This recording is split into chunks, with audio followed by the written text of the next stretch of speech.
Fala, rapaziada, estamos começando o Inspiração, o seu podcast que fala com pessoas inspiradoras, pessoas que são referências em suas carreiras, em suas áreas de atuação e que vão inspirar e muito você que está aí nos assistindo. Eu tô aqui com o meu amigo Pedro Rampazzo. Fala, Pedrão, beleza?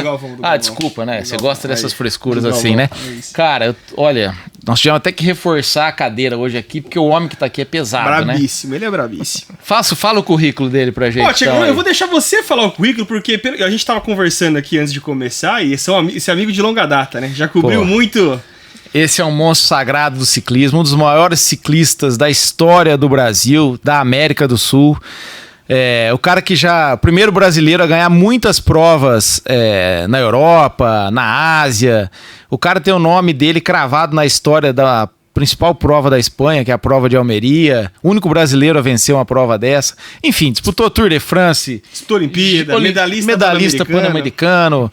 Luciano Pagliarini, obrigado, Luciano, por atender o nosso pedido. Tá aqui com a gente nesse dia pra gente poder bater um papo e contar um pouco da sua história. Obrigado Thiago, muito legal esse programa começando agora aí, com certeza vai voar. Pedrão, obrigado pelo convite. A gente agradece, pô. Eu acho muito legal quando eu tenho um espaço para falar sobre o esporte que eu tanto amo, o que me deu tudo que eu tenho na vida e poder inspirar pessoas. E o nome desse programa aqui ainda... isso. Poxa, então estamos aqui às ordens, vamos conversar de bicicleta. Luciano, a gente não sabe ainda se a gente vai começar com essa pergunta no começo ou no final, mas talvez vai ser no começo mesmo, né? Como você falou, né? O inspiração é pra gente inspirar outras pessoas, né, contando as suas histórias. Eu queria saber de você, quem são as suas inspirações, né, seja no lado pessoal, no profissional também, quem que você se inspira hoje, se inspirou ao longo da sua carreira?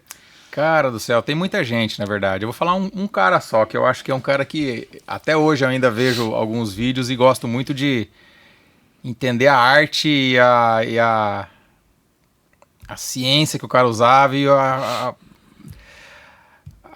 como fala? A intuição e arriscar o que tem para arriscar. Valentino Rossi. Esse é um cara o piloto de moto GP que ganhou tudo também. De vez em quando eu sento no sofá lá, vou buscar uns vídeos lá. Eu não busco de bicicleta, porque eu vejo, eu tô buscando ou de moto ou de outras coisas. E é o cara que tá sempre nos meus vídeos. Esse cara é incrível, cara. Esse cara ganhou tudo por sempre da onde ele veio ganhando, desde as categorias inferiores até MotoGP. E é incrível ver o talento desse cara e a arte que ele tinha de pilotar aquela moto um pouquinho mais deitada que os outros e todo mundo caindo e ele indo embora. Era incrível. Esse é o cara. Bom, Luciano, você é araponguense, mora em Londrina, mas é araponguense de nascimento. E a gente queria saber como que você começou no ciclismo. Como que o ciclismo despertou o teu interesse, essa sua paixão, até você virar tudo que você virou, né? Thiago do céu, foi muito pra casa, na verdade. Eu sempre gostei da bike, cara. Eu desde criancinha, molequinho, loirinho, com o cabelo que eu tinha ainda na época. Faz tempo, hein? Desse tamanho, assim, faz tempo pra caramba.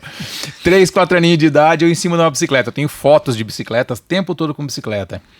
E eu sempre tive esse link aí com a bicicletinha Caloi Cross, aquela molecada brincando na pistinha, quebrava o braço pulando rampa. Sempre tive em cima da bike. O lance de começar as competições de verdade, que eu me entendo assim, ali começou a minha carreira, foi quando eu tinha meus 14 para os 15 anos. O meu pai ganhou num bingo uma mountain bike. Começou destino, né? Mountain bike, o que é isso? Uma bike de 18 marchas com aro 26, pô, que legal. E meu pai chegou um dia com essa bike, eu ganhei num bingo lá e tá aqui. Falei, nossa, é minha. E ali começou a brincadeira, cara. Aqui em Londrina tinha uma galera que já pedalava, começando, tinham 6, 7 caras assim. E eu encontrei esses caras um dia por acaso, me chamaram pra ir fazer uma trilha lá no Vale do Rubi. Tem um shopping lá pra cima que chama Catuaí, dá pra gente ir pelas chácaras no meio, que hoje é tudo a gleba palhana, era tudo chacrinha ali. A gente ia e voltava, era super legal. Então foi aí. E aí daí a gente começou a se envolver, teve o campeonato regional aqui, depois estadual, depois nacional, e aí foi um grauzinho atrás do outro, um degrau após o outro, e depois veio a bike de speed, 94, me viram pedalando na mountain bike e falaram, esse moleque pedala dessa mountain bike desse jeito, ele pode ir pra speed e andar bem na speed.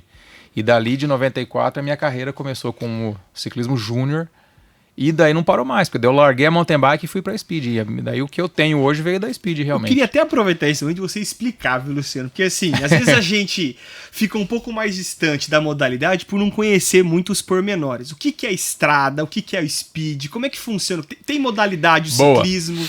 Tem sim. Na verdade, quando eu falo estrada ou speed, é a mesma bike. Aquela bike estilo Caloi 10, que é a velocidade, speed ou estrada, que daí seria a bike road. Mountain bike é a bike com pneu com cravo, suspensão na frente e tal, ou hoje em dia tem muitas também, tá bem difundida a suspensão traseira, e aí você tem a bicicleta na terra, essa é a mountain bike. E eu comecei com a mountain bike, depois eu migrei para a speed, porque falaram que esse moleque de 16 anos podia andar bem na bike road. Fui para uma seletiva estadual em Curitiba, e nessa seletiva fui puxado para dentro da seleção paranaense. Fomos para o Paranaense de 1994 e ali já fomos campeão brasileiro. Primeira entrada dentro da prova, assim, já ganhamos brasileiro. Foi na prova de perseguição por equipe, que são 4 caras do lado de cá e 4 caras do outro lado, naquele oval que fica uma equipe perseguindo a outra. A gente foi para a final com Santa Catarina e aí a nossa equipe se consagrou campeã brasileira de 4x4.000. Pô, eu era primeiro ano de júnior e já saí com essa medalha. Vi os meus companheiros ganhando 2, 3 medalhas durante o Campeonato Brasileiro. No outro ano eu já fui como um integrante pesado da seleção brasileira.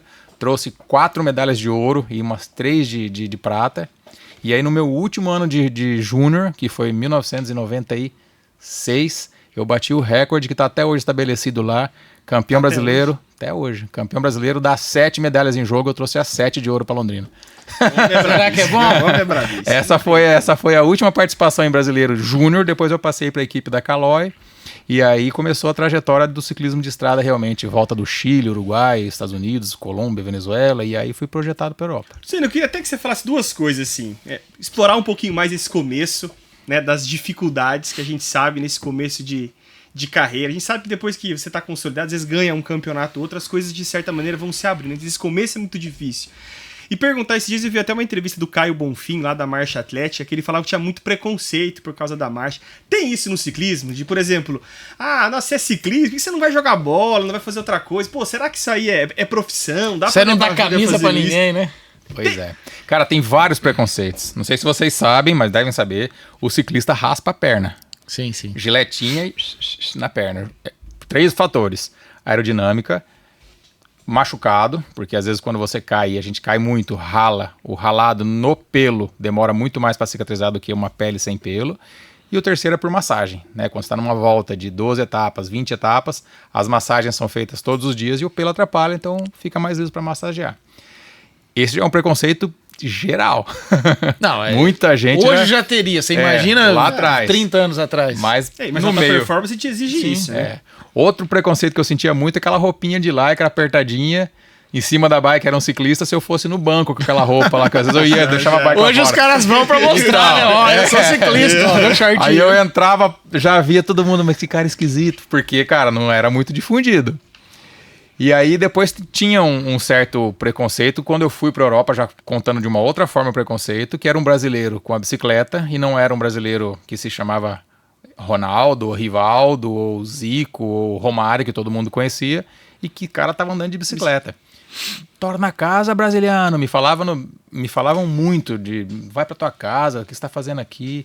E para ganhar esse espaço contra os caras, sendo um brasileiro na bicicleta, foi uma construção também. Levei murro na cara, a gente ali assim a 400 metros da chegada, colocando a roda para passar, cotovelada de baixo para cima. Porque a brasileira não tem tanto respeito. Porque dane-se o brasileiro, né, cara? E assim, era fogo, porque terminava a competição e eu ainda tinha meus 20 anos de idade, era novo, até menos, nessa época eu tinha 19 para 20 anos. Cara, terminava a prova, os caras me levavam pro meu apartamentinho que eles tinham me dado para eu usar lá, era um sofá, uma cama, um banheirinho ali, acabou. E eu ficava a semana inteira ali. Os italianos iam para suas casas, com seus pais, com as namoradas. Então, assim, foi difícil. E aí, no começo, até eu entender que eu era de passagem aquilo ali, que eu precisava bater forte também para trazer alguma coisa para valer a pena tudo aquilo ali. Foram uns 3, 4 meses que eu só ia pra baixo. Cara, assim, mas é assim que a gente consegue vencer, né? Tendo essa resiliência, essa força de vontade, essa perseverança pra poder superar tudo isso, né? Ainda mais sozinho, em outro país, outra língua, sem ninguém pra E é por o perto, esporte, né? no seu caso, individual, né? Ali é você e você. Eu até queria perguntar assim, ele é um esporte mais físico, ele tem muito do mental, tem a questão da estratégia. A gente fala, é só pedalar, tem que pedalar. Mas a gente tava conversando aqui antes, você falou, né? Tem muita estratégia, tem muito mental, tem muito psicológico. É um esporte que você é individual, mas é em equipe, né? Na verdade, o cara que ganha, mas ele é ajudado pela equipe dele. Na prova de montanha tem o escalador, que é o cara que vai ter o privilégio de ter uma equipe trabalhando para ele, mas ele não é escalador por acaso, ele é escalador porque ele é um cara mais magro, potente pra caramba, que tem um peso-potência, que é uma relação de peso pela potência que é diferenciada, então o cara sobe uma montanha muito mais fácil.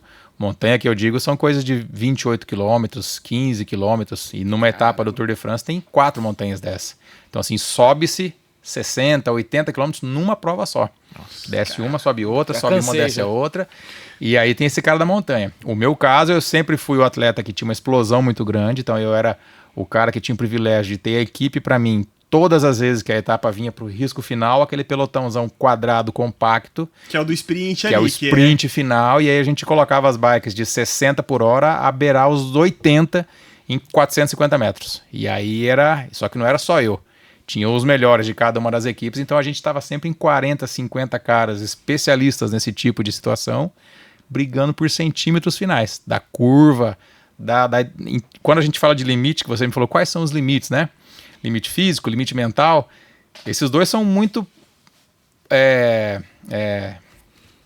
muito assertivos, assim. O limite físico existe demais e o limite mental existe demais. Um outro limite que eu gosto de brincar muito que existe nessas horas é o limite da aderência do pneu no chão. A gente entrava em curvas que a bicicleta não fazia. E de repente ela fazia... ela quicava assim, 4 caras passavam reto e o resto virava a curva. Porque realmente a gente disputa os centímetros de cada curva, porque se você perdeu posição... 400 metros está ali, se você está em 12º, você vai fazer ser sexto, sétimo. Você só vai ganhar se você for o sexto ou o quinto ao virar essa curva. Então, os limites ali são realmente limite de cobrança, patrocinador que põe o nome na tua camisa e depois vem dar de dedo na sua cara porque você caiu. Poxa, eu caí, meu. Eu me machuquei, eu tô bem, obrigado. Tá sangrando aqui, cara. E o cara fala, vou cortar teu contrato. Isso existe pra caramba. Então, assim, são limites nesse nível profissional, nesse nível da competição, até antes do profissional, na verdade. Os limites existem e são sempre realmente no... E é aí que muita gente cai, vai embora, abandona, desiste. Então, você pega num país aí que tem 5 mil crianças começando, no outro ano já são 4.500, depois quando o cara tem 13 a 15 anos, tem lá 250 caras, e passou profissional depois com 23 anos, 3 atletas. É uma peneira muito grande. E você continuar isso a longo prazo, né? Porque às vezes você perde, aí você tem que dar um jeito de se manter, continuar competindo, cara, não é fácil, né? Uma coisa que me incomodava muito, e eu vejo isso, eu olho pra trás hoje e falo, nossa, eu fiz 12 anos de ciclismo profissional, do altíssimo nível. E o maior contrato que eu tive foi de 2 anos. Então assim, você não fica tranquilo. Quando eu tinha contrato de 1 ano, cara, chegava agosto, eu começava já a não respirar mais. Aquele troço te incomodando. Enquanto eu não assinava o contrato pro ano seguinte, eu falava, nossa, tô dentro mais 1 ano. E é muito incerto. Aí o cara tá negociando, os donos de equipe, as equipes estão negociando lá com 60 caras. E a equipe tem lugar para 25 caras. E no mundo tem muita gente, e para você realmente reconfirmar e ficar mais 1 ano e outro, é uma pressão muito grande também. Aí também é um limite de você falar, nossa. Até que o dia que eu resolvi parar com tudo, nossa, eu dei uma agradecida. Hoje mesmo, cara, eu vejo assim, a forma que eu saio pedalar hoje, tá uma delícia. Eu pedalo a hora que eu quero, do jeito que eu quero, vou com as pessoas que eu quero, tá tudo certo. Então assim, hoje tá gostoso. Naquela época era gostoso, mas é porque eu não sabia como é que era hoje, porque hoje tá gostoso demais. Desculpa. Tá tudo bem? Não, tô querendo tossir faz tempo aqui. Eu até queria pedir pro Luciano que ele trouxe 2 troféus. Eu queria que a gente falasse dessas 2 conquistas. É óbvio que a gente vai falar também do Pan-Americano. Pera, mas Pedrão, antes dele falar dos troféus, vamos ver como que ele foi parar na Europa, né? Boa. Porque não é algo comum, né? Um brasileiro ir para a Europa correr. Na verdade, assim, quando eu falei desse campeonato brasileiro que eu peguei todas as medalhas de ouro e foi... Até hoje ninguém fez isso e acho que vai ser difícil alguém fazer. No ano seguinte eu assinei com a equipe Caloi. Então eu tinha de 17 para 18 anos e estava na equipe da Caloi, que era a maior equipe do Brasil. Mas, poxa, a Caloi sempre teve muita tradição, existia ainda, era ainda vivo o senhor Bruno Caloi, que era um cara que incentivava demais o esporte, o ciclismo em si. A equipe da Caloi era tradicionalíssima no Brasil e eu estava lá com meus dos 17 para os 18 correndo para a equipe da Caloi. E aí foram 2 anos na Caloi, que daí eu tive uma projeção de ir para a volta do Chile, volta do Uruguai, volta do Rutas de América, volta da Argentina, Venezuela, Estados Unidos. E muitos resultados foram vindo, e vieram mesmo, vários resultados, várias vitórias. Até que um dia teve uma seletiva olímpica no Rio de Janeiro, que vieram várias equipes de fora do Brasil, Espanha, França, que daí eram atletas realmente da Europa. E, cara, vieram pro Brasil, pro Rio de Janeiro, a etapa lá era em Copacabana, fazia um circuitão gigante lá e a gente, tudo plano. E era pra mim esse tipo de prova, eu gostava desse tipo de prova. E os italianos que vieram, os franceses que vieram, os espanhóis, eu olhando hoje, eu vejo que os caras subestimaram o brasileiro, ou os brasileiros, na verdade. Porque vieram com namorada, já vieram meio que... Igual aquele Mundial do Corinthians, né? Pra fazer um pouco assim, vamos lá, a gente ganha, depois a gente fica lá, vai ser gostoso. E realmente, eles ficaram uma semana depois. Só que eles imaginaram que eles iam correr com atletas muito mais fracos, assim. E aí a prova foi legal, deu 47 por hora de média horária nos 90 quilômetros do circuito. E veio pra chegada, cara, e eu sempre gostava muito da chegada. Eu não tinha nem visualizado que eu ganharia aquela prova, mas eu sempre estava ali pronto para ganhar. E veio pra chegada um francês e um italiano sprintando ali, os dois. Eu passei no meio dos dois e ganhei a corrida. Sensacional. Foi muito legal, foi muito legal. Os brações erguidos assim, Caloi no peito, a bandeirinha do Brasil aqui. E esses caras aqui do lado que eu nem sabia quem eram. De verdade, eu não acompanhava o ciclismo. E aí do nada assim veio um cara, um italiano, falou assim, mas que é questo ragazzo? Esse cara se chama Ivan Parolin, hoje é um grandíssimo amigo meu. Esse cara me catou e falou, mas quanti anni hai? Quantos anos você tem? 18 anos. Oh, não. Ele tem que ir pra Europa, ele tem que ir pra Itália, eu vou fazer o possível pra levar esse moleque pra Itália. Você quer ir pra Itália comigo? Aquele susto, né, cara? Eu namorando, minha esposa hoje é a Júlia, mas na época a gente namorava, tipo, nossa, vou largar tudo aqui, tô aqui ganhando corrida pra caramba, vou deixar aqui pra ir pra lá. Eu sei que daí esse cara fez muito e conseguiu com que uma equipe lá, ele convenceu uma equipe lá que tinha um brasileiro. Da onde um brasileiro, cara? Brasileiro que pedala e vai poder vir aqui na Europa pedalar com a gente. O moleque é bom e não sei o que. Sei que esse cara foi meu padrinho de ida pra lá. E ele estava presente em todas as corridas, inclusive em algumas que eu venci depois. Ele estava na linha de chegada lá, todo orgulhoso, feliz da vida.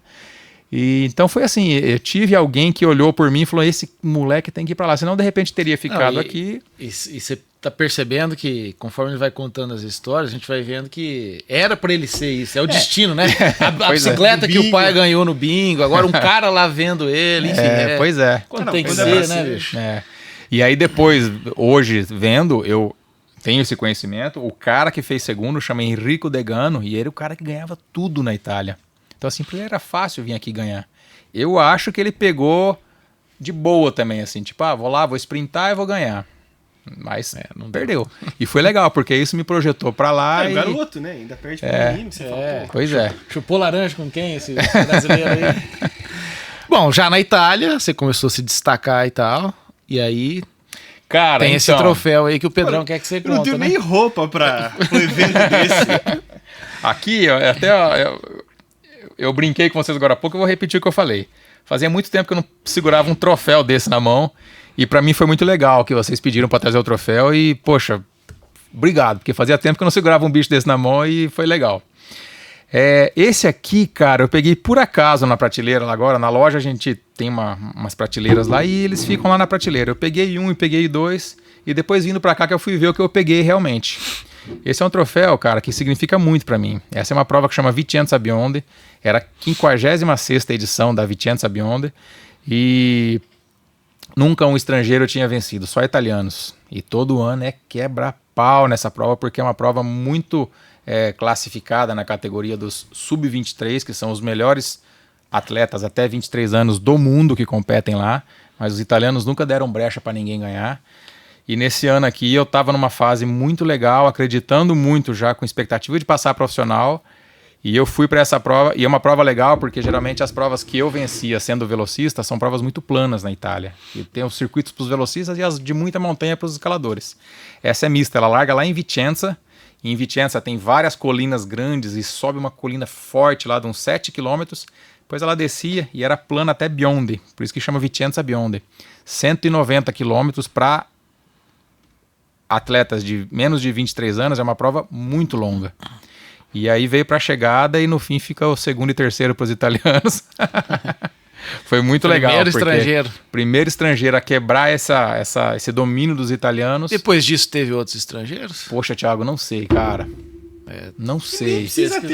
Não, mas talvez sim. Talvez um Mark Cavendish foi lá e ganhou quando era... Não pode sei, ser. eu vou até procurar ver. E essa vitória, o que ela te trouxe depois? Então, eu já estava naquela sendo sondado por algumas equipes profissionais e com essa vitória eu tive o convite para fazer o teste na equipe Lampredijken, que era a maior equipe do mundo. É como se o cara hoje falar, o Real Madrid me chamou para fazer um teste. E eu fui fazer o teste com eles. Do teste, acho que foram 18 atletas que foram durante aquele período. E eu fui o único que passei profissional com essa equipe naquele ano ali. Então eu fui o único atleta puxado da categoria de base para essa equipe. Eram 28 atletas. Então quer dizer que um saiu da equipe e deu espaço para que entrasse esse moleque de 22 anos nessa época. Predestinado.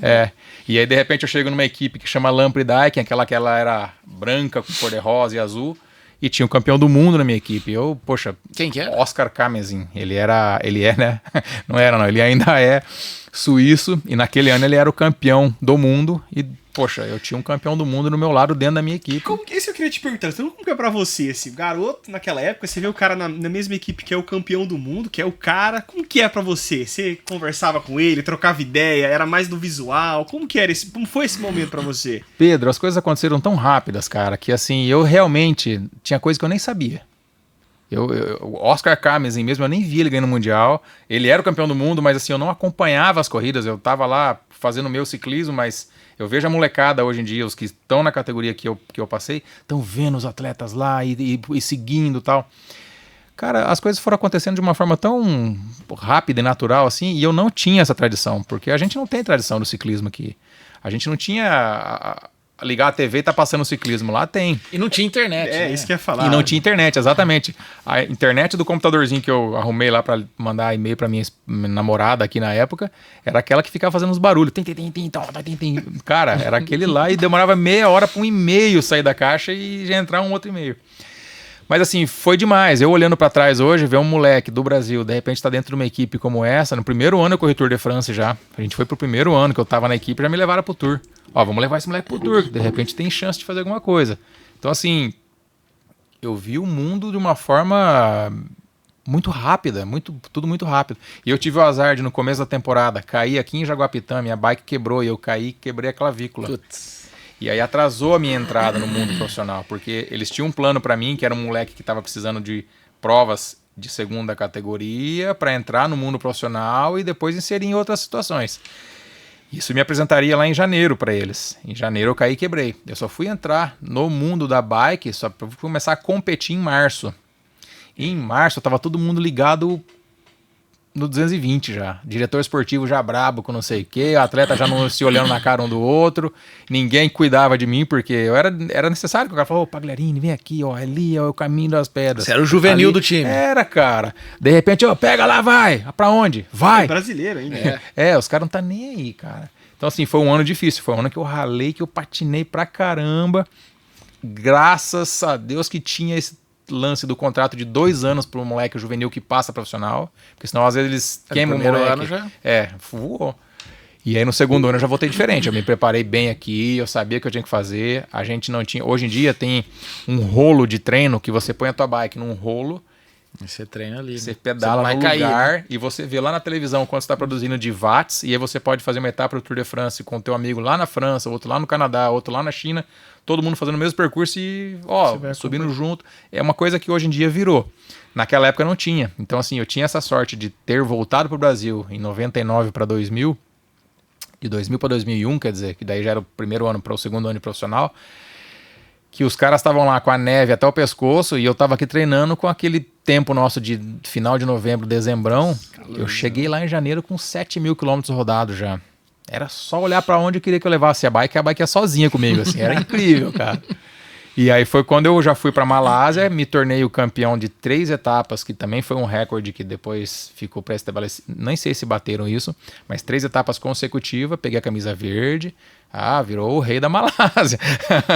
E foi muito legal, porque isso até hoje, assim, às vezes algumas pessoas me escrevem ainda. Tem outro brasileiro que ganhou lá? Não tem, né? Só você, né? Não tem.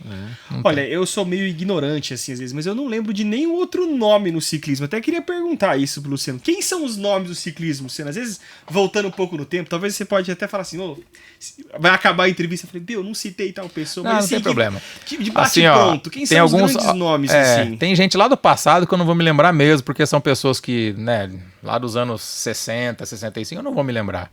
Mas eu preciso nominar aqui o Mauro Ribeiro, que é um grande atleta de Curitiba, um cara que eu me espelhei muito e eu acho que esse é um cara que merece todo respeito. Ganhou uma etapa do Tour de France, ganhou etapa na Paris-Nice, ganhou boas provas.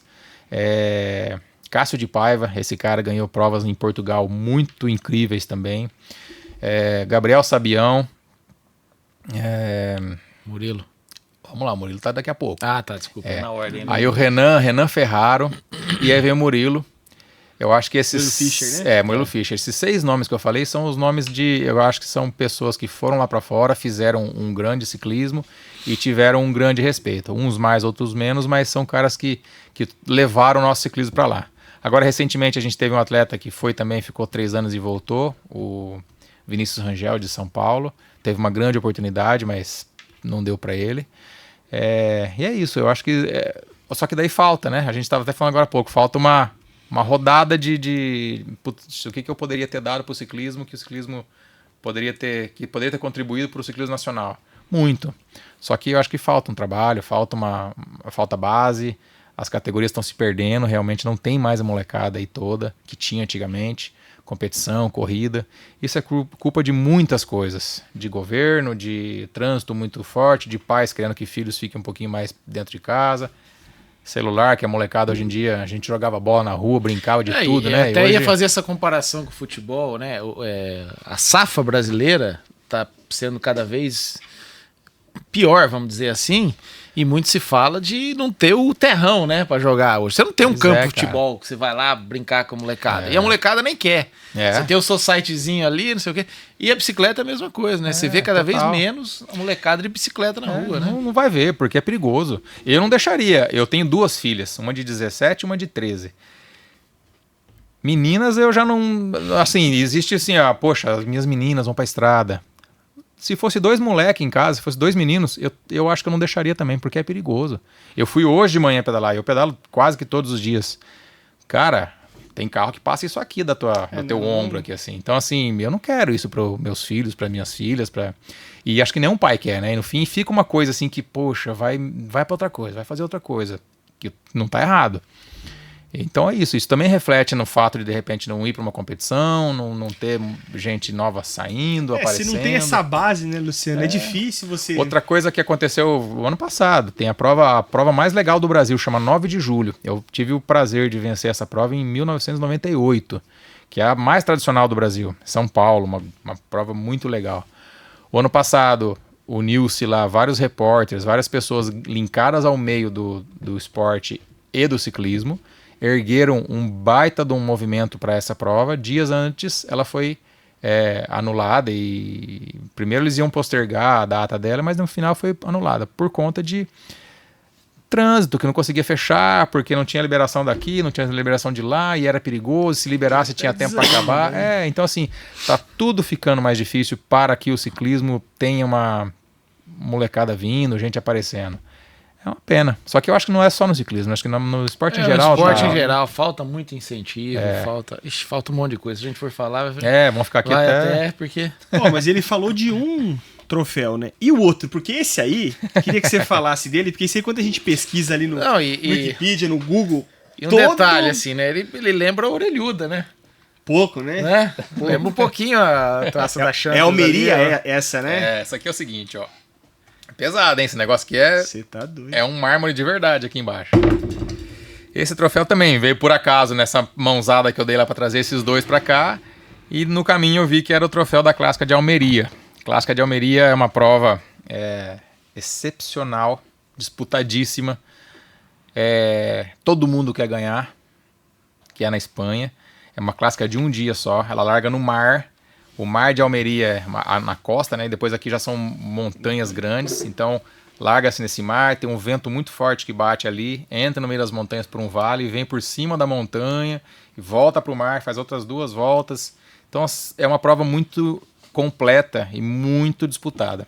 Esse ano aqui deu seus 47 de média. Eu vinha das vitórias na Malásia e alguém na Malásia falou assim: nossa, Pagliarini, você é um cara que pode andar bem lá na Clássica de Almeria. Isso ficou na minha cabeça. E eu nunca tinha corrido a Clássica de Almeria. Foi a primeira vez que eu pisei lá e a gente ficou uns 3 dias, fomos ver aonde ia ser a prova, assim e tal. E eu fiquei com isso na cabeça, nossa, cara. E aí eu fui ver o álbum Douro, o cara que tinha ganho o ano anterior era o Massimo Strasser, que era um italiano, que tinha ganho 2 vezes já. E aí eu tinha um pouco de receio que eu não conseguiria passar as montanhas lá para chegar com o pelotão no final e disputar a prova. Mas daí eu falei, mas o Strasser tem o dobro do meu peso. Né? Eu pesava, quando eu competia, eu pesava meus 70, 68, 70 quilos. Ele era um cara de uns 89, 90, ele era pesado. Caramba, é diferente. Aí eu coloquei isso na cabeça e falei, se o Strasser passar aquelas montanhas lá e já passou, e já ganhou 2 vezes, poxa, como que eu não vou passar? E cara, foi por um pelo que eu passei. Eu cheguei, assim, o pelotão vai se espedaçando na montanha, vai espedaçando, vai ficando, aqueles caras vão embora, você vai ficando. Eu fui o último a passar a montanha e eu perdi uns 8 metros da roda da bicicleta que estava na minha frente, para trás ficaram uns 90 caras, e aí um esforço gigantesco, porque se você perdeu, a hora que começa a andar a 70 por hora, você tá a 68, você não pega nunca mais. Nunca mais. Parece que tá ali que você vai pegar, mas só vai distanciando. E aí um esforço para encontrar ali, pá. Cara, de repente a gente ficou nos 45 caras. Falei, não acredito. Agora é só fazer tudo certinho que, Aí dei uma olhada assim, já vi que tava o Strasser no pelotão. Ó, falei, hoje vai ser interessante. E aí foi, cara. A gente foi lá pro circuito lá embaixo, demos 2 voltonas assim. Que legal. A equipe do Strasser já colocou... Aí no percurso, outros atletas reentraram, então aumentou um pouquinho o pelotão. Veio pro sprint final e esse Strasser lançou com força, assim, cara. Mas eu tinha uma potência tão grande, cara, tão gostoso, cara. Pensando hoje... legal ali não, da na prova, modéstia, né? de verdade, cara. Hoje com 47 anos, não é... deixa eu subir pra cabeça. Nunca. Esse moleque era potente, bicho. Porque o cara mandou ali assim, ó. E do jeito que ele mandou, eu já mandei junto e já mandei passando ele, cara. E ganhei a corrida. Ganhei a Clássica de Almeria, que... Nossa senhora, bração erguido, coisa mais linda, assim. Esse cara do meu lado aqui. Um russo aqui, outro... E qual que é a mais pra sensação? trás. A hora que você chegou, você tá vendo Nossa, ali? é demais, cara. É demais, velho. É demais, Thiagão. Você poder erguer o braço na frente de especialistas do seu esporte, velho. Saber que tem gente gigante ali atrás, assim, é demais. É demais. Eu me lembro da sensação, assim, tinha um outro cara que eu gostava muito. Eu vou falar de outra vitória agora, que é na Volta Múrcia, o Elita Múrcia. Que a gente chegou em Múrcia.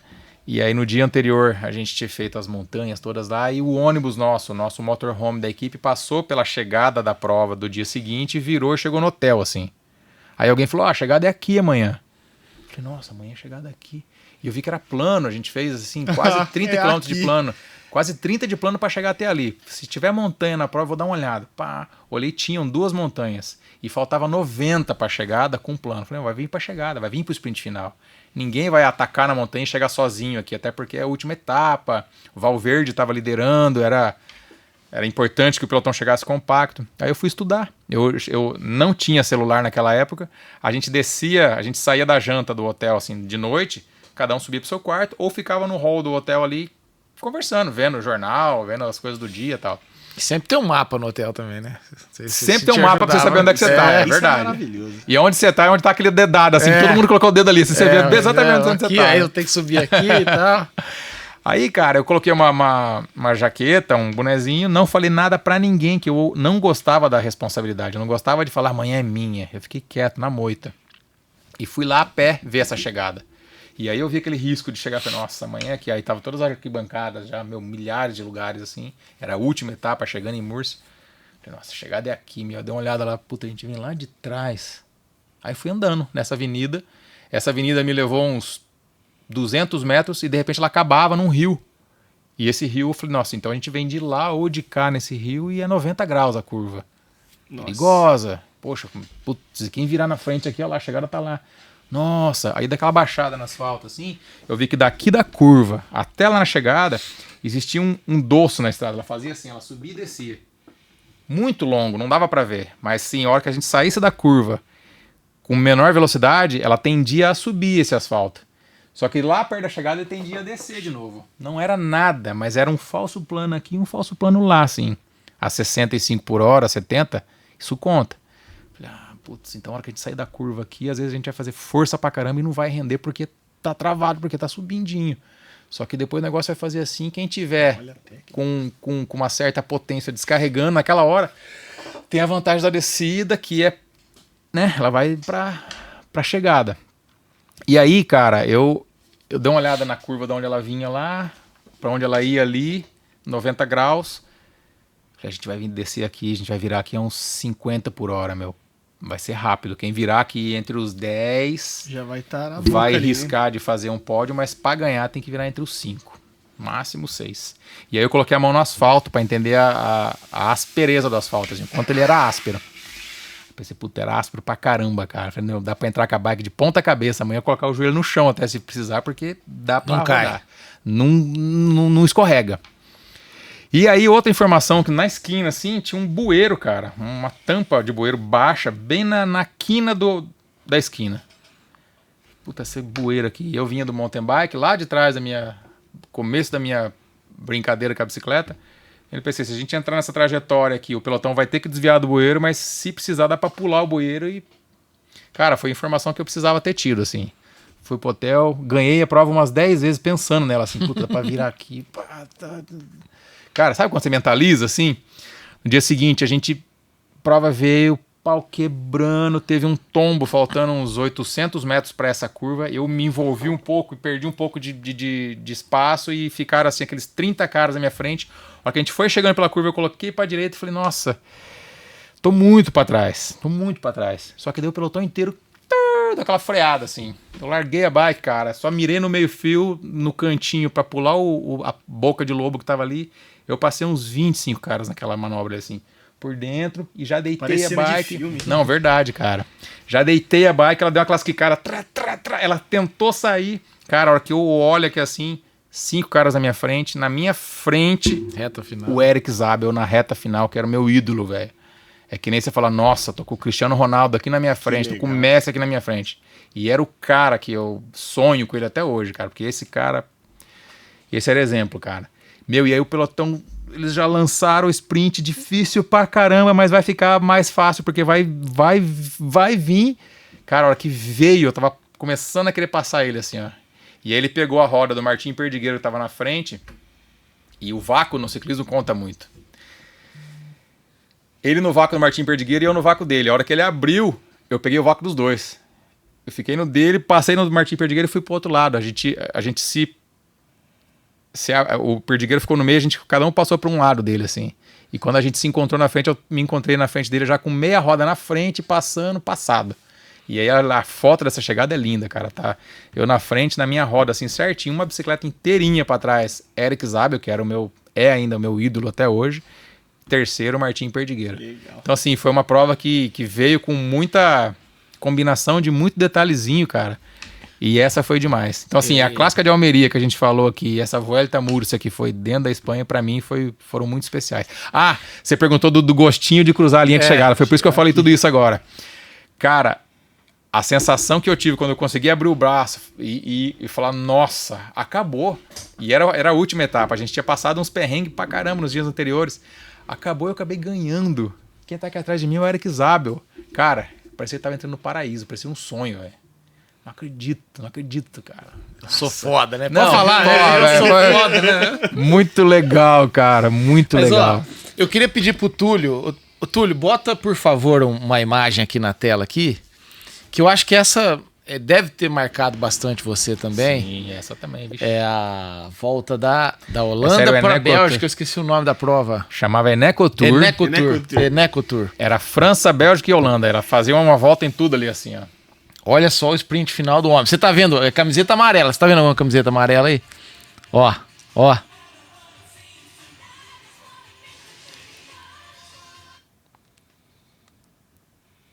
É... Caramba. 79 Não, e olha por só a linha de chegada aqui, ó. O que é essa Não, competição? e de quem que ele ganhou? De quem que você ganhou essa prova? Hã? O segundo ali foi o Mark Cavendish. Tem documentário dele, né? Tá aqui um documentário na Netflix O aí, pô. terceiro, Gurney Brown. Mas ali atrás estava todo mundo. Tava Petak, McEwen, O'Grady. Esse foi o ápice, Puxa. Luciano. Foi. Aí foi o ápice seu Essa foi a físico prova mais de- importante que eu venci. Essa daí sim.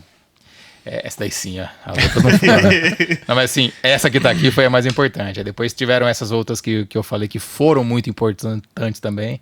Mas ter ganho essa etapa, que era uma etapa do circuito Pro Tour, batendo essas extraterrestres todos aí atrás, ó, esses aí são os melhores atletas do planeta.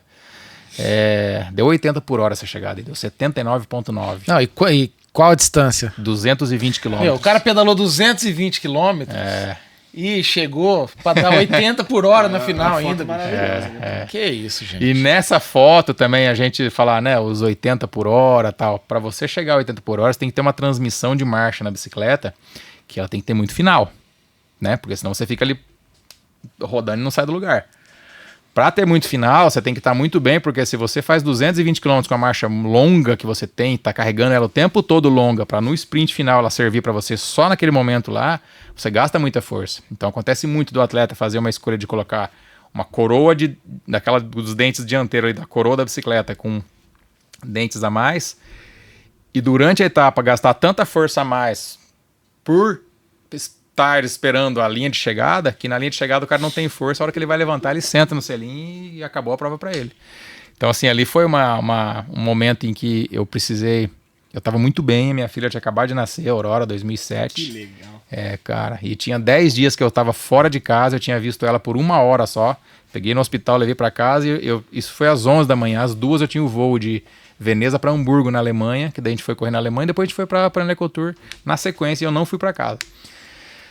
E essa prova era a 6ª etapa. Na 3ª, na 4ª e na 5ª eu tinha feito o 6º todos os dias. Então eu sabia que eu tava ali, cara. Sabia que eu tava ali, mas eu não conseguia passar porque eu ficava engarrafado, não tinha onde ir. E Tom Bonen ganhando, e Cavendish ganhando, e McEwen ganhando, os melhores. E eu vi os caras ganhando aqui, cara. Como tivesse daqui em você. O cara com o braço erguido, mas entre eu e você tem outra bike ali, outra aqui, outra ali, e eu fiz 6º. E é junto todo mundo, cara. Ele falou, nossa, eu tô ali, cara. E aí nesse dia anterior eu fui ver a linha de chegada, a gente pegava eles tinham umas cartilhazinhas, eu fui estudar os últimos quilômetros. Eu lembro até hoje, perfeitamente. Se eu fechar o olho, eu faço a prova inteirinha até o final, lá assim, onde eu precisava estar com a bicicleta. E eu lembro que a gente entrava em Winningen, na Holanda, e aí a gente entrava numa avenidão lá que ela virava, andava 2 quilômetros numa linha reta, assim, aí ela quebrava para a direita, e tinha 1,8 km a linha de chegada lá no final. E todo mundo que viu essa linha de chegada falava, virou ali lá no final 1,8 km, beleza. E eu fui olhar com um pouco mais de cuidado, o final, bem no finalzinho, ela fazia uma parabólicazinha assim, a reta. Dá pra ver no vídeo até.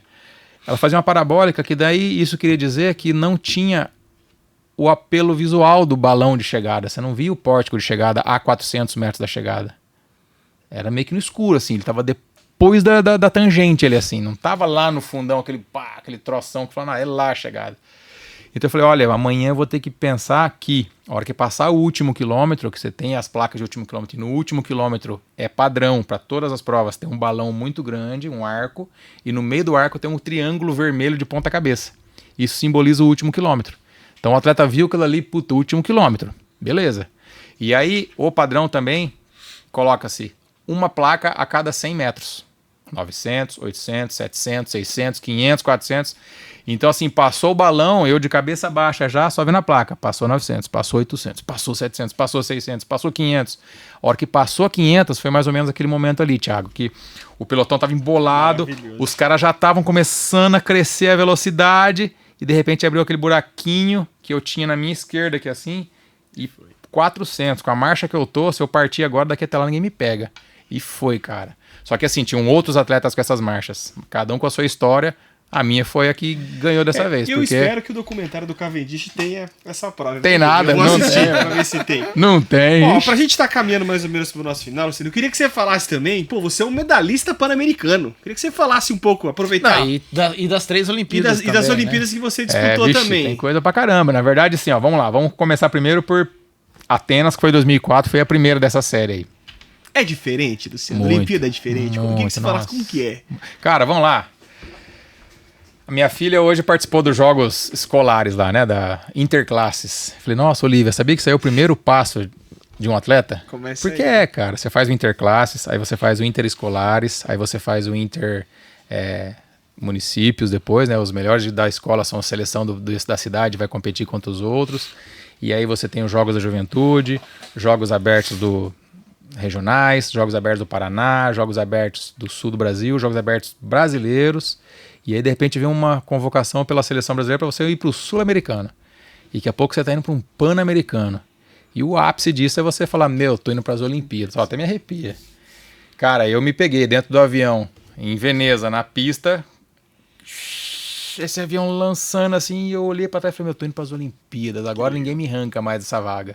Porque cara, é sempre uma tensão assim. Nossa, a hora que eu pousar lá onde eu vou pousar agora é Atenas. E eu vou estar nas Olimpíadas, isso é muito legal.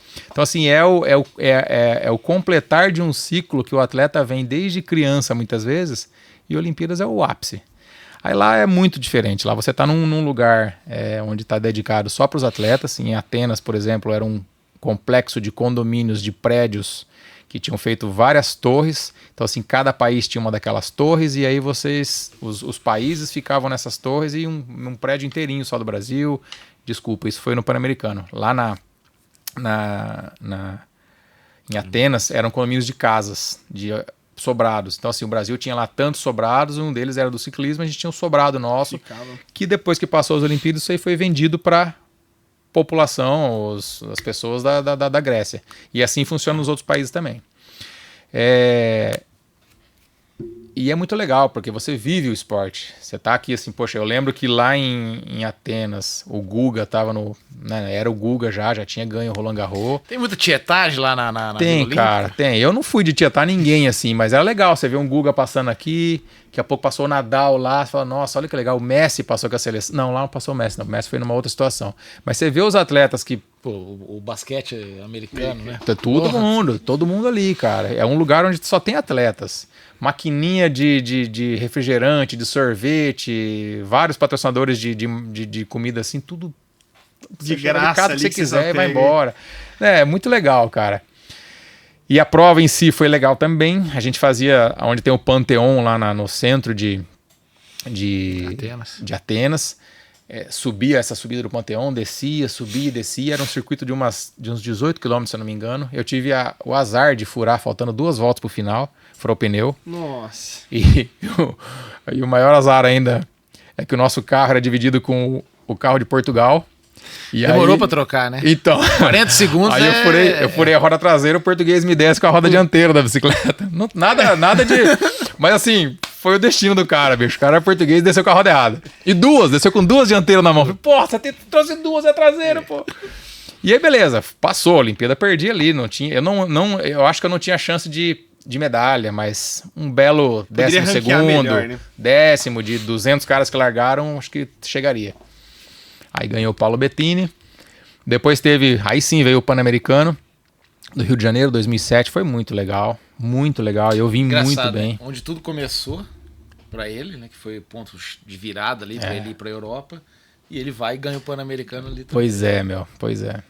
O Pan-Americano, cara, foi assim, era uma prova de 170 quilômetros, ela pegava ali no Atel do Flamengo, entrava lá pra dentro, perto da Candelária, voltava, fazia os pontilhões ali, então assim, se tornava uma prova que no final ela ficou durinha. Ela ficou uma prova de muita resistência por conta das subidas que tinha, o vento que tinha na orla ali do Hotel do Flamengo, e até lá perto da Marina e voltava. Eu vim para o Pan-Americano para ganhar o Pan-Americano, eu tinha essa consciência, eu tinha até essa responsabilidade. No momento final da prova ali, a gente teve um problema que, poxa, depois de quase 5 horas pedalando, competindo, faltando 1 quilômetro para a chegada, 2 atletas, um de Trinidad e Tobago e outro de Barbados, os caras desgarraram no pelotão, eles atacaram e ficaram ali a 90 metros da gente, e o pelotão aqui esperando para lançar o sprint final, e ali faltou um pouco uma parceria de ter um cara para buscar o pelotão e falar, não, deixa que eu vou levar o pelotão lá nos caras pra gente sprintar em cima. É muito rápido, muito rápido. Eu até, vamos. E no fim, assim, meu companheiro de equipe não tinha mais pra dar, ele ou achou que não tinha. E, cara, a gente lançou o sprint final, eu ganhei de todo mundo aqui atrás, mas a gente não conseguiu passar esses 2 caras. Eles chegaram ali, assim, e era vitória. Ali era pra ganhar. E hoje eu tenho essa medalha de bronze dos Jogos Pan-Americanos do Rio de Janeiro, mas toda vez que eu olho pra ela, eu falo, nossa, essa aqui tinha que ser dourada. E era pra ser dourada, assim, porque não menosprezando e não subestimando e não inferiorizando e diminuindo esses caras, mas são 2 caras de países que não tinham tradição nenhuma no esporte, no ciclismo, e que se fosse mesmo aquele sprint todo mundo de verdade ali, nunca teriam chance de entrar nem entre os 30. E o momento que você tava também de carreira. Não ganhava, não tinha. E eles arriscaram, o pelotão deu aquela dormida, talvez até porque subestimou os caras. É Barbados e Trinidad e Tobago. Cara, a 1 quilômetro da chegada, se a gente tá andando a 50 por hora, a distância passa rápido. E os caras estão indo ali, ó. E vamos, e ninguém foi, ficou naquela. A hora que eu parti já era tarde, daí não deu tempo da gente passar. Então, assim, foi um baita de um resultado, mas caramba, fica aqui, né? que coisa que tá aqui até hoje, assim, acho que já superei isso, mas foi difícil no começo. E teve Pequim depois, né? Depois teve Pequim. Talvez foi em Pequim que você viu. O Messi foi campeão em Pequim. Foi lá. A Argentina eliminou. Lá a gente tava todo mundo junto. O Brasil do Ronaldinho Gaúcho e tal. É isso aí mesmo. Lá tava todo mundo junto também. Foi essa prova que novão, teve pedra no rim? Então, esse voo foi um voo muito longo, que eu saí de... a gente saiu de Milão a gente foi pra Montreal, se eu não me engano, no Canadá, e do Canadá a gente foi pra Pequim. Um voo gigante, assim. E aí a gente chegou lá, no dia seguinte fomos pedalar, beleza, no outro dia a gente foi pedalar de novo, eu senti um troço aqui embaixo, me incomodando em cima do selim, assim, que eu sentava em cima do selim. Falei, mas que coisa estranha que é essa? Fui ver, era essa pedra no rim, os médicos da seleção brasileira, não, isso aí tem que tirar, você não pode competir com isso daí, não pode competir, doendo pra caramba. Passou o outro dia, não desceu, não saiu. Aí os caras falaram, você tem 3 chances. A gente entra com um catéterzinho aí, tira. A gente explode ele com um laser. Ou você vai tomar muita água e tentar ver se ela sai pra você largar a prova amanhã. Senão você não larga. Não, doutor, pelo amor de Deus. Aí fui depressivo pro apartamento da Seleção Brasileira de Ciclismo. Fiquei lá matutando, cara. Falei, eu não vim. Tudo isso que a gente falou agora, lá de longe pra chegar aqui na Olimpíada. Somos em 2 brasileiros, era só eu e Murilo Fischer. Não tô aqui pra não largar a prova, Poxa, se eu largar e sentir muita dor, eu paro. Agora, não largar, pra mim, isso vai ficar pra minha vida depois. Eu fui lá e não larguei as Olimpíadas, fui passear. Aí eu comecei a olhar pra bicicleta e ver algumas situações. O banco da bike, o cilindro da bicicleta, ele é de couro e tem todo aquele estofamento embaixo. Aí comecei a mexer nele assim, eu arranquei o couro dele um pedaço e vi que o estofamento eu podia cortar ele com uma faquinha dessa de pão. Cortei, fiz uma meia-lua e ficou encaixado exatamente onde eu sentia que a pedra encaixava no selim. Falei, bom, isso aqui eu já arrumei. Então, se eu tiver com essa pedra aqui amanhã e eu precisar sentar no selim de uma forma que não pegue a pedrinha onde está encaixada aqui, legal. Daí eu fui conversar com o pessoal da delegação, a delegação dos médicos da delegação brasileira. Os caras tudo unânimes que não pode largar, não vai largar, não sei o quê. No final eu assinei termo de um responsabilidade. monte de documento lá, falei, deixa eu largar, eu preciso largar. Né? Eu não tô de brincadeira comigo, eu tô aqui bem até, eu acho que eu tenho condições, se eu não tiver, eu assumo a responsabilidade que eu paro, entro na ambulância, vou chorar lá, mas pelo menos deixa eu largar. E era legal porque o percurso largava em Pequim, bem na capital mesmo, e a gente andava num plano assim, até chegar na muralha chinesa, e dá acho que uns 90 km até lá. Cara, até lá eu fui de boa, sentado no selinho, assim, de um jeito que nem me incomodou. larguei a prova. Na largada vieram me entrevistar, mas você vai, não vai? O atleta brasileiro que vai largar com pedra no rim, não poderia, tal. Ficou aquele troço em volta, assim. Largamos em 180 atletas, uma coisa assim.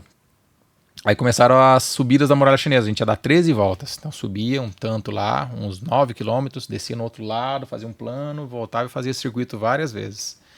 Primeira vez eu subi bem, a segunda bem, na terceira já começou a mudar um pouquinho a posição no selim, porque você tem que fazer mais força na bicicleta, já começou a pegar essa pedra, aí eu já tive que ficar a posição diferente, já começou a vir uma câimbra onde não era para ter, passou uma, passou duas. Eu sei que assim, começou a selecionar o pelotão, selecionar, e eu tava ali ainda, até que faltavam umas 5 voltas para terminar essas voltas na muralha, eu desgarrei do pelotão, não consegui mais fazer a posição que eu tava, não me permitia mais fazer aquele tanto de força que era necessário para estar naquele ritmo, para passar com os caras. E aí, cara, eu falei, eu vou colocar minha cabeça em paz aqui, vou tocar sozinho. Cara, passei tanta gente que depois de mim sobrava do pelotão e abandonavam. E eu fui tocando. Sei que daqui a pouco faltava 3 voltas, falei, falta 3. Ah, não. Sozinho aqui, e gente abandonando, gente voltando para trás e ficando. Passava na chegada, ninguém encostava no box e tal. Cara, eu sei que no final, trocou o último sino lá, eu passei na última volta, tava dentro da corrida ainda. Lógico que eu não tinha mais chance nenhuma, mas eu terminei as Olimpíadas depois de 7 horas e lá vai cacetada. E, cara, fui o 90º a cruzar a linha de chegada. E aí foi legal pra caramba, porque assim, tinha lá o Sanches que tinha ganho a prova, campeão olímpico, que era o espanhol. Cara, e isso de repente os caras das câmeras lá correram pro meu lado e começaram, esse aqui é o cara que terminou as Olimpíadas com a pedra no rim, o brasileiro, não sei o quê. E no dia foi considerado aquele verdadeiro espírito olímpico, que o importante não é vencer, mas sim competir. E aí fui pro Fantástico ao vivo com o Tadeu Schmidt, tem as fotos lá em casa, lá dentro do negócio das Olimpíadas lá, e todo mundo vendo. Eu contando as histórias lá, e a pedra depois... Cara, e vamos lá. Como que a pedra saiu? Sanhaca dessa pedra. Por que eu comecei essa história falando do voo longo? Porque daí, bicho, no dia seguinte ficou incomodando ainda, no outro dia a gente tinha o voo pra voltar embora pra Itália. Durante o voo, deu vontade de ir no banheiro, fez xixi, e aquele banheiro deles tem aquela cuba de inox, né? Aí você só patente. O tim! Eu ainda tentei, mas foi embora a pedra. E aí foram me explicar que esse lance dos voos continentais longos, a gente dilata pra caramba, vez por causa da pressurização, tudo. E muitas pedras no rim saem durante o voo ou pós-voo. De muitos casos de gente que tem pedra no rim. Eu não sabia disso. Por conta da pressurização. O corpo tá tão pressurizado, aquela inchada que dá, às vezes, não sei o que, dilata, a pedrinha caminha, velho. Então ela caminhou um tanto que ela conseguiu até um pedaço e ficou enroscada, porque não era pra sair mesmo, só pra encher o saco. E no voo de volta... Nesse caso. Pois é, velho. E no voo de volta ela saiu, cara. Nossa, a desgrama foi embora. Então essas foram as participações olímpicas. Depois teve uma terceira Olimpíada, que daí eu já estava aposentado da bike, foi 2016. 16, né? 16, 2016 no Rio de Janeiro, que eu tive o privilégio de ter sido convidado e contratado pela Rede Globo para ser o especialista da modalidade do ciclismo para falar durante as transmissões das Olimpíadas na parte da bike. E aí fui lá, fiquei lá de cartola quase, né? Terno, gravata, todos os botãozinhos, na salinha com ar-condicionado, os atletas lá fora, aquele sol queimando. Ai, pedala aí, moçada. Mas foram essas 3 participações olímpicas, assim. Foram 3 Olimpíadas que dá muito orgulho hoje de olhar pra trás e pensar e falar e lembrar, né? E uma carreira muito vitoriosa, né, Luciano? Foi legal. Faltou alguma coisa, Luciano? Faltou. Olhando a sua carreira que você fala, putz, aqui, ali... Faltou. Fora a medalha de ouro no PAN. Não, faltou. Eu acho assim, hoje eu me vejo... 47 anos hoje. Se eu voltasse atrás com a cabeça que eu tenho e entender algumas coisas que eu perdi por às vezes ter feito até corpo mole, cara. Sabe, chega uma época que você tá assim, cara, tem dia que você tá lá no meio daquele pelotão, aquele pau quebrando, você não tá muito convencido, você tá com uma dorzinha aqui, outra ali, chuva rolando, um vento pegando, você fala, não vou nem me expor hoje, vai que eu caio. E de repente era o dia que eu ganhava corrida fácil até, porque eu sabia como tocava bike nessas condições. Então assim, eu acho que tiveram situações com certeza que eu falava, não, deixa, eu vou tentar outro dia que vai estar melhor. Com certeza, tem várias. É normal, né? No fim... E tem, assim, algum caos engraçado que você viveu? Vixe Maria. Conta um, pelo menos, aí. E emendando, Teve alguma porrada assim no meio da prova que você fala, pô, sai daqui e tal? Não, bom, desculpa, não preciso bater, né? Mas e tal. Ilustrou bem. Não, teve sim. Porrada sempre teve, cara. Porrada, assim, o esporte em geral é cotovelada, é ombrada. Não tem ninguém que tá ali pra te dar passagem. Você tem que achar o teu lugar. Na bike, da mesma forma. Lógico que existe o respeito, existe a forma de você saber que amanhã pode ser você, né? Mas assim, cara, quantas cotoveladas, quanto murro na cara. Eu tive já levei situação de atleta de dar de baixo pra cima, de pegar no nariz aqui, assim, de quebrar o óculos. E o óculos cair na estrada. Muitas. Entrar na curva, às vezes, assim, e você sentir que o cara tá vindo aqui com uma certa intenção de te mandar pra fora até, cara. Você tem que deixar o corpo, bate na curva e faz junto. Muitas situações como essa. Agora, caso engraçado, cara. Nossa, eu tenho massa, bicho. Uma vez a gente tava na volta da Espanha. E aí eu tinha um companheiro que ele é italiano, Marco Pinotti. Acho que ele não sabe até hoje, nem vai saber que não tô falando português. Se ele escutar lá, ele não vai saber o que é isso. Esse cara, no ano anterior, a gente foi pro Tour de France e ele caiu, quebrou o nariz e quebrou o braço. E colocou uma placa no braço. E se eu não me engano, no nariz ele também tinha colocado algum ferro, alguma coisa lá. E a gente na volta da Espanha, cara, bem no 11 de setembro, bem naquele ano ali, assim. E dias antes, a gente tinha feito uma etapa de descanso. Então, assim, eram 8 dias de prova, um descanso, 8 dias de prova, descanso, depois termina a volta. Cara, no dia do dia, eu já tava meio assim por aqui com ele, que todo dia não fechava o banheiro, abria a janela na hora que não era pra abrir, desligava a televisão na hora que você... Pô, então você tava querendo ver, o cara ia lá e desligava, umas coisas assim, italiano folgado. Cara, e eu tinha um computador que a tomada do computador era o perfil de tomada do Brasil, então eu precisava sempre de um adaptador. E eu tinha esquecido o meu na Itália, e eu peguei um adaptador dos nossos mecânicos lá embaixo nos carros, que eles tinham adaptadores de tudo quanto é jeito, porque todos os hotéis que eles iam no mundo inteiro, a caixa deles tinha para eles ligarem a bomba de lavar bicicleta, de encher pneu e tal. E eu catei um lá que ele tinha 2 polos abertos na lateral aqui assim. Então se você pegasse, tinha que pegar aqui, que se você pegasse aqui, você levava um choque, velho. Cara, esse dia, cara, era pra gente dormir, era um dia pra gente descansar e ficar até umas 9 na cama, assim, fácil, cara. Desgramado, me acorda tipo 6h30, cara. Abre a janela, liga a TV. Eu falei, não acredito, não acredito. E já começa a fazer barulho e liga pra... Ma que cazzo! Ma que cazzo faz, porco cane, meu. E liga pra mulher pra conversar. Aí já começa... Não, cara. Baixo, né? Italiano, né? Folgado, cara. Eu sei que foi passando o dia, assim, eu fui ficando o dia mordido com ele, cara. Numa certa altura do dia, cara, lá para umas 3 da tarde, assim, a gente tava no quarto, eu tava no computador aqui escrevendo e tal. E ele fazendo umas coisas que eu não tava gostando. Eu falei pra ele, Pino, pega pra mim a tomada ali, por favor. De propósito, ele tomou De propósito, cara. O cara não foi na maior boa vontade, bicho, mas deu um pipoco tão grande. Chegou a bater a luz do outro. Foi, bum, foi e voltou assim, cara.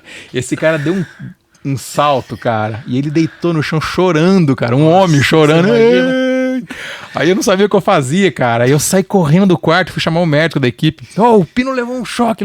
Ele não pode, que ele tem placa. Meu Deus do céu, ele veio correndo pro quarto. Nossa, cara do céu. O cara para-raio, bicho. Falei, matei o Pino, cara. Sei que daqui a pouco ele se recuperou lá um pouquinho. Ô, Pino, desculpa aí, cara. Esqueci o caramba. Eu mandei ele pegar. Não, desgramado, cara. Não, mereceu. Não, mereceu. Esse mereceu, bicho. Essa foi uma dos contos aí, das lembranças engraçadas. Desses caos engraçados, Luciano, eu, por exemplo, quando vejo meu grande amigo Thiago Mossini jogando bola, de longe, você já vê a movimentação, você fala, pé duro. Você, como um atleta profissional, vê tanta gente aí andando de bicicleta, às vezes até devidamente trajado, você consegue reconhecer que é o pé duro, não é? E eu queria pedir que você desse dar dica de, às vezes, coisas simples, que às vezes a gente não tem um acompanhamento profissional, a gente anda assim, pedala por pedalar mesmo, pelo prazer. Consegue dar dica de alguma coisa? Presta atenção nisso, melhora isso, esse aqui é um pulo do gato. Cara, você vê de longe, cara, mas de longe, não precisa nem olhar 2 vezes. Olhou uma vez e já fala, vixe, esse aí é bração. Assim, cara, a postura do cara na bike, a forma que o cara tá tocando a bike naquele momento, você vê que você tá com pouca cadência ou muita cadência, você vê o cara encaixado, você vê, esse cara sabe o que tá fazendo. Fácil de entender isso aí. Dica, assim, cara, eu acho que eu vejo muita gente pedalando por conta própria e tentando entender a bike sozinho. Acho que a bike... Tá sangrando minha boca aqui, ó. A bike é uma coisa que tem que... tá, é o Pinote, cara. Né? Não, eu tava com uma herpesinha, agora acabou de abrir a bicho. Eu acho que o cara que está começando, o cara que quer pedalar, ele precisa pedalar com quem já sabe pedalar e entender um pouquinho e ver como é que funciona. Eu sei que eu sou um cara que se eu for nadar, pegar um cara da natação qualquer, vai passar por cima de mim, eu vou ficar lá que nem uma pedra, porque eu não sei como é que faz o braço certinho. Corrida a pé é a mesma coisa, eu vou me machucar. Na bike é uma coisa tão natural, uma coisa tão... um corpo único. Eu pego a bike aqui, só de mexer na bike, eu consigo entender se o rolamento da roda traseira tá legal ou não, por conta do jeito que ela vai vibrar na mão, por conta do rolamento lá atrás. Realmente, ao longo desses anos todos, virou um corpo único, assim. Mas, assim, acho que a dica teriam muitas. Acho que a principal é que quem tá começando, pedalar sempre com quem já sabe um pouquinho mais. E quem sabe um pouquinho mais, procurar também quem sabe um pouquinho mais, porque realmente dá muita diferença. Eu vejo, às vezes, a gente tá pedalando com as mountain bikes, que são bikes mais travadas, mais enroscadas, não dão muita velocidade. Mas quem sabe pedalar de mountain bike, às vezes passa as speed na rua e deixa pra trás e vai embora, porque às vezes, fazendo força pra caramba na speed e não rende. Você passa com a mountain bike só deixando o corpo fazer o movimento dela ali assim, 40 por hora e vai embora. É isso. E o povo procura, assim... O povo quer pedalar com você? Imagino que... Thiago, sim, cara. Eu tô numa fase tão legal, cara, que eu tô tendo muitos convites. Muitos convites. Até aceitei agora essa semana, vou pro Rio de Janeiro, final de junho, correr uma prova que chama L'Étape du Tour. É uma etapa de um dia que tem a chancela do Tour de France, que alguns organizadores do mundo compram essa licença e organizam a prova no seu país. E aí você faz a prova do L'Étape du Tour no seu lugar. Que legal. Legal pra caramba. Fui ano passado pra França como convidado, lá pra Nice, foi muito legal. Fiz o ano passado em Campos do Jordão também como convidado. Depois eu fiz o Giro de Itália, que é a mesma coisa em Campos do Jordão também. Agora, no final desse mês aqui, eu tô indo pra São Paulo, que tem uma prova que chama Giro Vecchio, que é um encontro de bicicletas antigas, no qual você só pode largar com bicicletas que são fabricadas até o ano de 1980. Olha só. Que da hora. E aí os caras me convidaram há alguns anos, eu não consegui me encaixar, esse ano eu encaixei, aceitei, já tá tudo certo. E eles vão me fazer uma homenagem, uma placa, vai ser legal pra caramba. E depois vem o Tour de France lá no Rio de Janeiro, que eu vou lá competir. Vou lá largar essa etapa pra estar junto com a galera. E é legal, porque assim, hoje esses convites que rolam das pessoas querendo pedalar junto, eu vejo que muitos organizadores de evento querem que o Pagliarini esteja no evento. Isso é muito legal, porque, poxa, eu vou viajar, eu passei um pouquinho, eu vou com a minha esposa. Quando dá pra encaixar as meninas, elas vão também, as minhas filhas, a gente vai todo mundo junto. É legal. Você nunca pensou em fazer um canal no YouTube, às vezes no Instagram da dica? Se eu for lá na loja, por exemplo, até quero que você fale da loja ali depois. Ele é midiático, vamos dizer assim. Ele tem muito material já na mídia. Não tenho, assim, essa intenção de ser um cara seguido e viver dos likes e viver de YouTube. Mas a Pagliarini Bikes tem um canal no YouTube bem legal, que a gente põe muita dica de material, muita dica de comportamento. Tem um canal no YouTube que é Luciano Pagliarini Oficial, que deve ter uns 8 seguidores lá. Não, é pouquinho mesmo, porque realmente eu não fiz o que a gente quis fazer. Na verdade, foi coisa da minha esposa. Ela falou: Lu, você tem que fazer alguma coisa para deixar para as meninas. É a tua história. Então a gente fez um vídeo muito legal, com um estúdio bacana, contando essas histórias da bike, com material muito rico de fotos e vídeos. Dividimos em 6 episódios e depois tem um na íntegra que dura 1h20, legal, contando a história do Pagliarini. E ali muitos amigos vão assistir, mandam pro outro. Tem bastante coisa. Agora, assim, eu acho que é só por aí, sabe? Eu gosto disso, de falar quando eu tô inspirado, de dar uma dica de quando eu acho que é necessário. E esse lance do conteúdo ser necessário criar a cada tantos dias, isso pra mim não cola. Aí não cola. Lu, a gente tá terminando, aliás, nós estamos estouradaço aqui no tempo, né? Mas nem começamos a falar ainda. A gente ia ficar 5 horas aqui. Nós esquecemos de perguntar pra ele um negócio importantíssimo, que foi aquela questão toda envolvendo o Armstrong, né? Como que foi, assim, pra você, pros outros atletas que conviveram com ele, que perderam provas pra ele e ele competindo? Enfim. Eu posso até falar besteira, mas é um ciclista que ganhou a Volta da França 7 vezes, né? 7 depois vezes. Teve a questão do câncer e aí tempo depois, descobrimos ele mesmo. Na verdade foi o contrário, ó. Ele era um bom atleta e aí veio a história do câncer. Aí resetaram o cara E ele voltou e ganhou 7 Tour de France. Então, assim, existia dentro do pelotão, dentro dos meus companheiros, os médicos das equipes, as pessoas que conhecem da bike, meu, não é possível. E não era possível. Eu tinha meus 27, 26, 25, 28 anos naquela época, auge da minha carreira, um atleta super saudável, super forte, e não tinha o que fazer. O cara ganhava, na qualidade dele, nas montanhas. No sprint ele nem vinha também, porque daí não tinha pra ele. Mas assim, eu via acontecendo aquilo, assim, a forma que ele se superava a galera toda. E depois, anos depois, a gente sempre teve uma certa dúvida no ar. A gente sempre Vocês conversavam isso Sim, entre os atletas? Sim. E já existiam denúncias, aquele burburinho em volta. Mas ele era o Armstrong, cara. Corria com a camiseta, tava escrito Discovery Channel, US Postal. Sempre amarela, amigo do Bush, cara. Então, assim, Nike. O cara era blindado também, né? E aí, anos depois, estourou tudo isso. Atletas que correram com ele, o Tyler Hamilton, o Leigh Palmer, alguns atletas de ponta que trabalharam na equipe junto com ele naqueles mesmos anos. Anos depois, acho que se sentiram um pouco abandonados por ele na questão pessoal e tal. Resolveram falaram um monte, aí ficou ruim pra ele, ele teve que se defender. No fim, não teve defesa, ele até assumiu.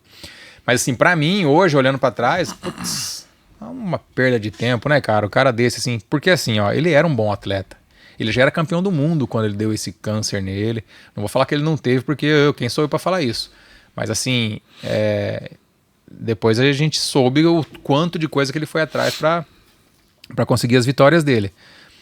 A gente tá vendo hoje no ciclismo, um Tadej Pogacar, que ganha o Tour de France, ganha o Giro de Itália, ganha Mundial, ganha isso, ganha aquilo, e tá ganhando pra caramba e não tem metade das desconfianças que existiam em cima do Armstrong naquela época. Era um cara que parecia programado.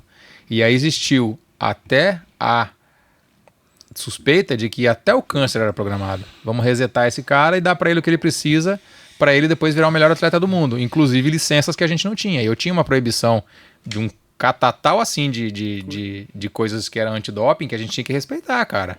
Aspirina você não podia tomar. É que é a vida do atleta, né? A vida do atleta profissional. Ele tinha uns poréns. Ele pode usar tanto de testosterona porque ele tirou um testículo.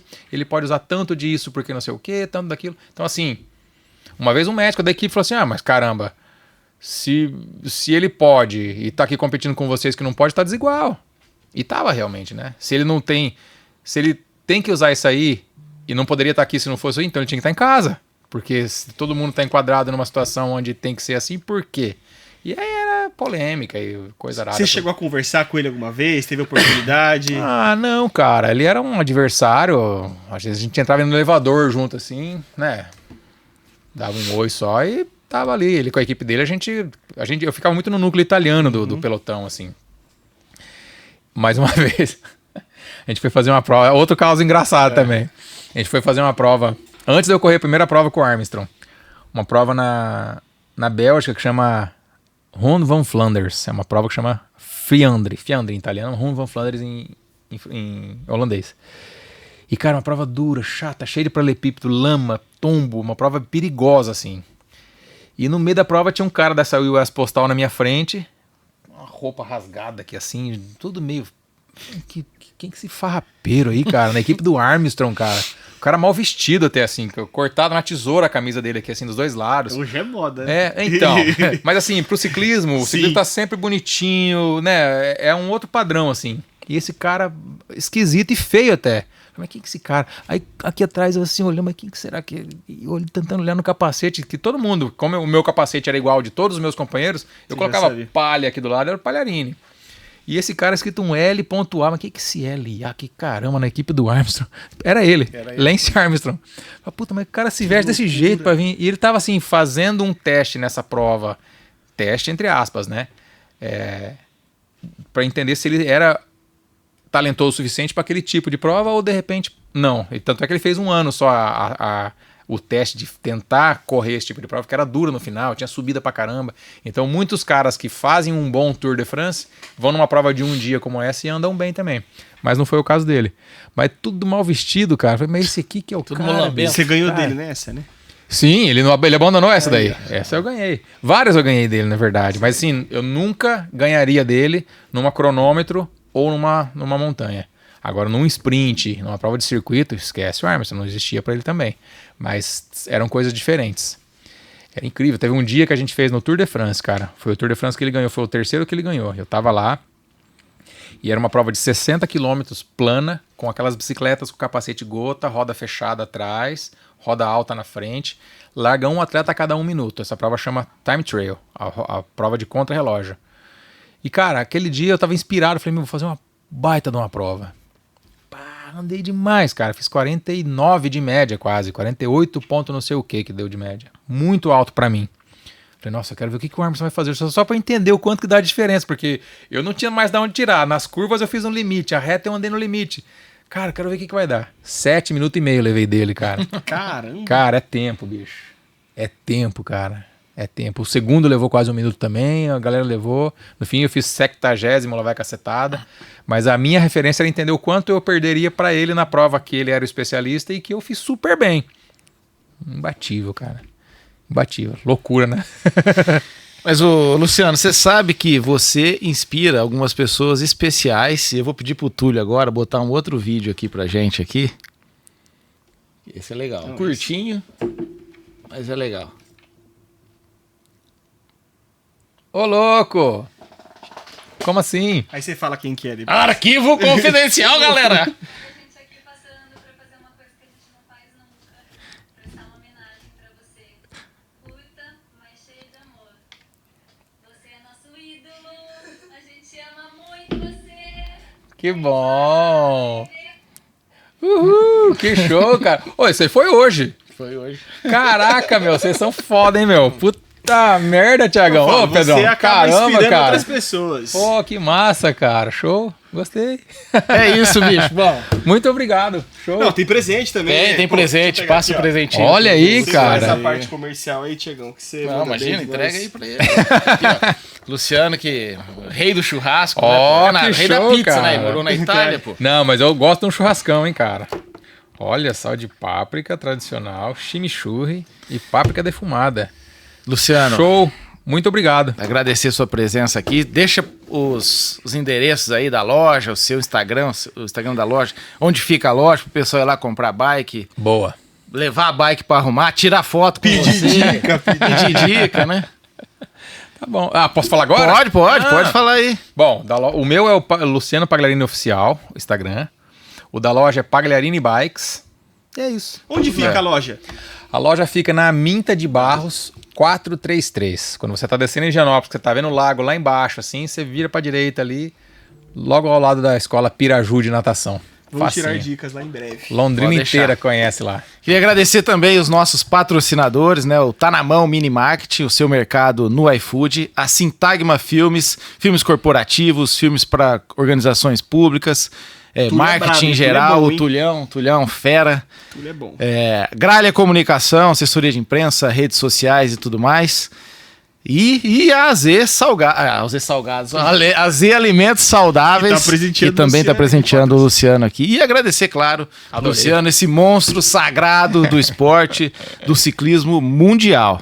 Foi um prazer, Luciano, estar Obrigado, aqui com a gente Thiago. hoje, tá aqui com Valeu você hoje. demais. Pedrão, obrigado. Pô, foi legal demais. E assim, demais. ó, eu fico muito honrado pelos convites, né, de quando me chamam assim. E eu desejo muita sorte pra vocês. Sei que o programa de vocês está começando, essa ideia é bacana. Gostei demais da energia aqui. Certeza que isso aqui só tenha cada vez ir mais longe. Deus te ouça. Que seja Com igual o sprint certeza. dele, Exatamente. deixa no caminho. Valeu, Obrigado, gente. moçada. Até mais. Até semana que vem com mais inspiração.